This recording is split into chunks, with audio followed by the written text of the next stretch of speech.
So if you're feeling the withdrawal effects of not using Fable 5, or even the FOMO of not having the chance to play with it before we lost it, then the last few days have definitely been rough. We had a taste, a glimpse of what a super intelligent PhD level scientist looks like living in your editor. Now I can't help you get the power of Fable back because that power lies in the raw model itself. But I've hacked a way that you can use your existing Claude and Codex models and just get them to behave a lot more like Fable in just a few steps.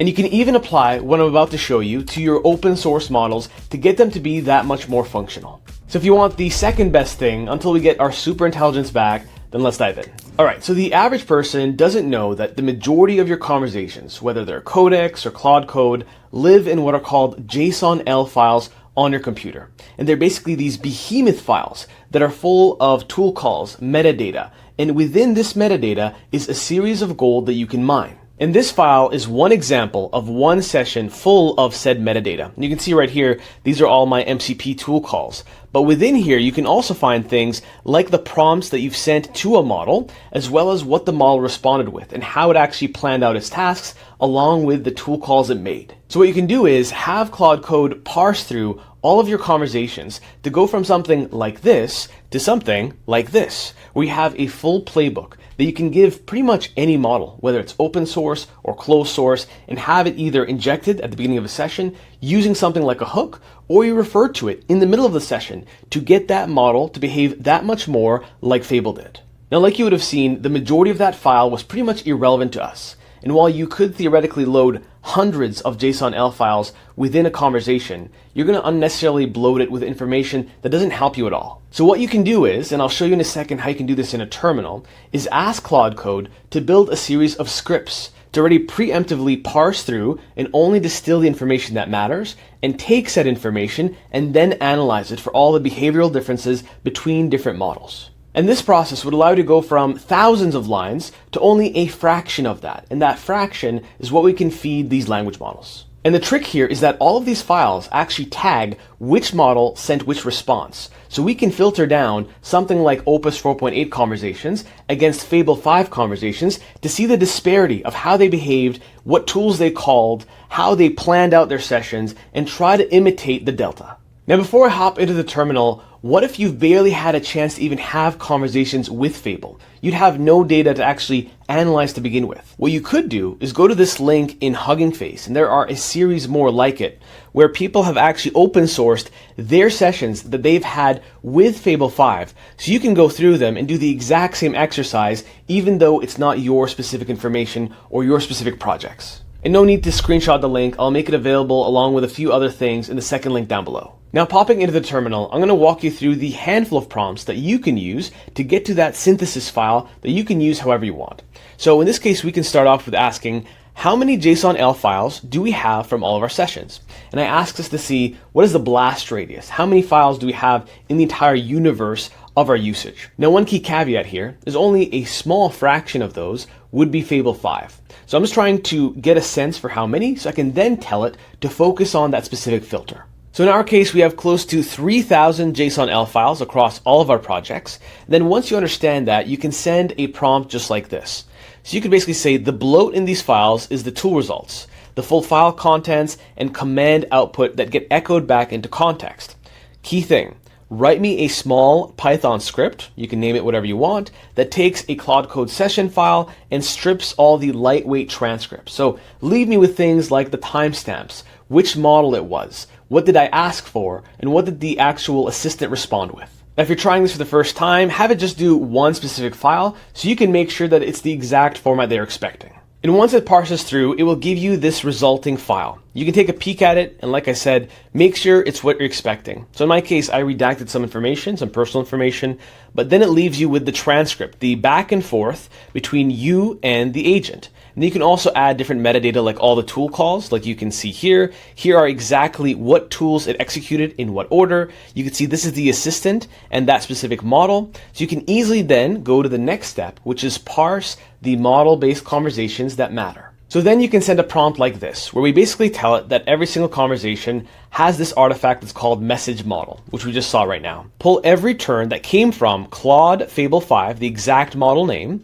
out of my whole history across all of my projects into one combined corpus. So basically create a full playbook of every single conversation that I had using this model and all of the preamble or the context around that conversation.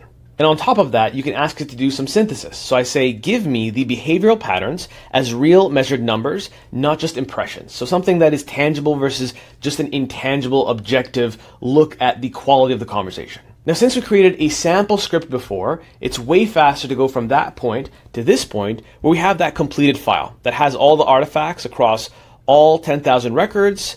And then you can see all the volume of messages. It walks through and breaks down the numbers around tool use, the order of work. So one thing that you'd want to emulate using Opus or Codex or even your open source models is how disciplined Fable seemed to be around using the right tools at the right time. And you can learn a lot from its rhythm. So you can even see its working rhythm here is being analyzed. This transitions between using different bash commands, chaining different steps, the way it read and edited files. Everything seemed to be a little bit more elegant and a little bit more refined and precise from something like Opus. And once you have that, this is the key distinction. Depending on whatever model you used alongside Fable before Fable came out, let's say it's Opus 4.8, it could be Opus 4.7 or even Haiku. You can say, now run the exact same behavioral read against insert name of model here and put the two side by side. Show me the distance between their rhythm, the tool call cadence, the action sequences, and the ratios like reads before edits and tests after edits. So we're trying to emulate the entire structure of how Fable executed things. Once you get that full breakdown, it'll go and basically edit its script, and it will come back with an overall summary, like you can see here. So you can see this is the side-by-side compare of Fable 5 and Opus 4.8 on your specific computer. Again, if you don't have enough history to have enough training data for this Fable analysis, you could use that open source example I showed you earlier. And when you go to the bottom here, if we scroll back up, you can see that for very similar problems, there were many more turns taken by Opus 4.8. A lot of times it doesn't think before it acts as much as Fable. So a lot of these, again, we can't change because they come from the model weights itself. But if you can implore or elicit Opus to think that much longer or plan a little bit longer to be a lot more thoughtful, you still won't get Fable 5 performance, but you can get a much stronger Opus execution. Once you finish the analysis, you can ask it to distill all of its core findings of how Opus could act more like Fable in something like a playbook file. And what you could do is you can open a brand new session and refer to said file by tagging it, or you could actually attach it to a hook. So you could tag the Claude Code guide agent, and let's say we go into a brand new terminal session and we spin this up. Like I said, you could just bring the file in and drag and drop it, or you could say, I want to use the learnings from name of file, let's call it .md, and I want it always injected at session start. So in this case, you could say CC the Claude Code guide agent right here, and I can say attach a hook at the session start event to always inject this into context. Now, alternatively, you could turn this into a skill. You could turn it into a series of lines in your CLAUDE.md that are already auto-injected in every session. There are different ways to go about integrating this that really depend on your day-to-day workflow. But the bottom line is you can improve the performance of all of your models by giving it something like this playbook. And to make it easier for you, I will give you my playbook as well if you want to skip this whole process and just take the synthesis of what I've observed through my Claude Code sessions.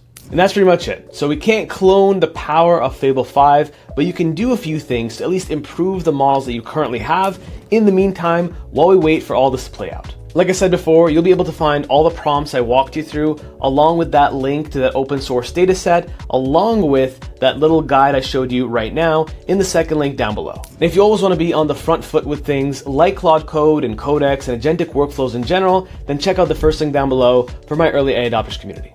They already got a preview of this trick before I put it all together, so if you always want to be ahead of the game, then make sure to check that out. And for the rest of you, if you found this helpful, I would super appreciate a like and comment on the video. It helps the reach, helps the channel, and I'll see you in the next one.